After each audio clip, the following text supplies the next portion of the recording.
Welcome back. Rabbi Ron is here with us again. And last time we spoke about not eating anything that had leaven.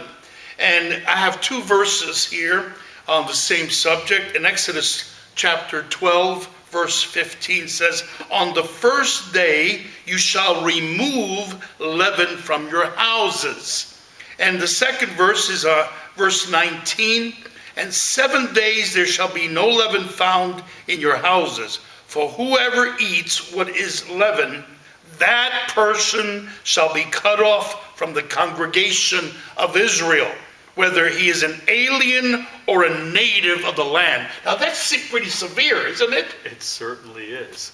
And that's what we talked about, because we just think, oh, it's a little thing, but God wants to use this leaven to teach us a lesson about the leaven, the sinful or the evil impulses within us. So we've got to take it seriously. And so therefore God lays down the law and says, listen, if you don't take me seriously, we'll pay the price here. Mm-hmm. And that's what it takes sometimes to get it through our thick heads about this.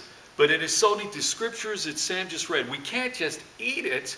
But he actually said, what, Sam? Remove it from your houses. Remove it. Remove it. Now, growing up, I was raised Jewish, and so grew up Jewish. We'd celebrate Passover. We didn't do a whole lot for it, but the goal was not to eat leaven. So my mom would, a few weeks before Passover, she'd say, listen, here's all the leaven. She'd put it together like on one shelf in the refrigerator and say, start eating this stuff because we got to get it out of the house before Passover. And Passover would come, and there might be 2 or 3 little things left. Well, hey, we spent some money on it. We weren't going to toss the thing. We weren't super religious. Yes. And so what would happen, I got this picture, Sam, still in my head, that what would happen is my mom would have the thing on this one shelf. And so it'd be here on the shelf. And so my mother would take this piece of paper and tape it to the shelf above and then below it. And it might just say Passover or do not eat. And the stuff would be there. So we'd see it and we knew not to eat this stuff that was here. Well, then my sister and I, we became teenagers. And Mom figured, you guys are smart enough now to think and remember for 8 days it's Passover. So she put the stuff on the shelf, but she didn't put the sign on the shelf. Well, we weren't evil, rebellious, wicked people.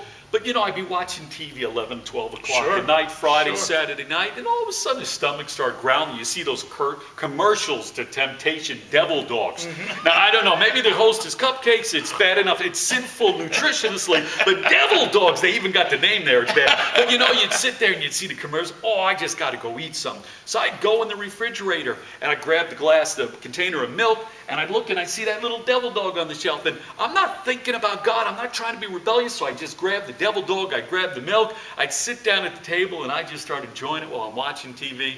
And then all of a sudden, somewhere during the course of my snack, I'd catch a glimpse of the box of matzah and I'd say, no, I did it again. I ate a piece of leaven. Matzah is unleavened bread. Unleavened bread. Yes. And so we'd have it. I'd see the unleavened bread. It's Passover. I'm not supposed to be eating this devil dog here. And I'd say, oh, help me, God. You see, I wasn't trying to be rebellious, but the thing is, if you don't have it, you can't do it. That's right. If you leave it sitting around in sight, eventually your guard's going to be down. You're just not going to be thinking. You'll be thinking about something else, and you'll just go ahead and enjoy it. And so therefore what happens is God says remove it, so accidentally even you can't do it. Don't leave matches sitting around a table if you got little kids. Exactly. Don't let an accident make it easy for an accident to happen. Now the words there, it says remove. And so if you're going to remove something, the first thing you got to do is you got to look for it. Mm-hmm. You got to search through the house. And I've heard of the term search and destroy. Yes, it's a military term where you detect the enemy, but you don't leave him there. You destroy him completely. That's right. You can't just say, okay, there's the enemy. He's sitting, Sam, in the first row on the aisle seats. And just don't go down this aisle. You can go around there. Don't worry, he's got a little gun in his pocket and he hates you. It's okay. We know where he is. It'll be okay. No, you got to get the guy out of the building, out of there so that he can't pull out that gun and shoot you.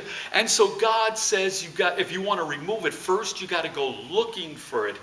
And next time when we get together, I'm going to talk more about that, about this searching and removing, some really important lessons. And so Sam and I want you to be thinking about this now for next time. What does it mean, searching for leaven, but then how do you search for what? It said it represented the evil impulses or things that can cause you to sin. So Or- how do we do that? Or represent sin, Or correct? represent sin. Yes. So that's what we're going to talk about in our next show. Get practical, what you need to do for this to happen. So we'll see you soon. Shalom. Shalom.